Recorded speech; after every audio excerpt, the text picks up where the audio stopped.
Hello বন্ধুরা, এখন আমি খুলনার উদ্দেশ্যে রওনা দিছি। এটা হচ্ছে মংলাগামী নতুন ট্রেন।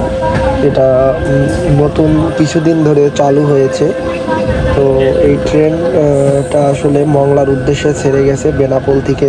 তো আমরা যশোর থেকে খুলনার উদ্দেশ্যে খুলনা 0 পয়েন্ট যাব, এই জন্য এই ট্রেনে উঠেছি। তো দেখেন আমরা আস্তে আস্তে খুলনার দিকে রওনা চলে যাচ্ছি।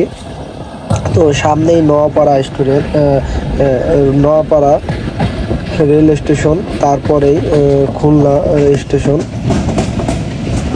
তো দেখেন আস্তে আস্তে ট্রেনে ভ্রমণ আসলেই অনেক সুন্দর, এবং চারপাশের ট্রেনের যে রেল লাইন, তার আশপাশের যে পরিবেশ সেটা মনোমুগ্ধকর এবং অনেক সুন্দর, যা দেখে আসলে মন প্রাণ দুটোই ভরে যায়।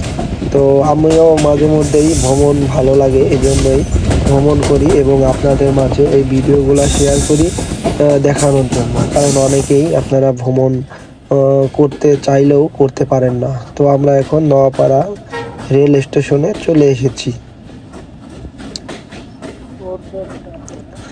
তো বন্ধুরা, আপনারা সামনে আরও নতুন নতুন ভিডিও পাওয়ার অপেক্ষায় থাকবেন। আপনারা ভালো থাকবেন। এই বলে আজকের ভিডিও এই পর্যন্তই শেষ করতেছি।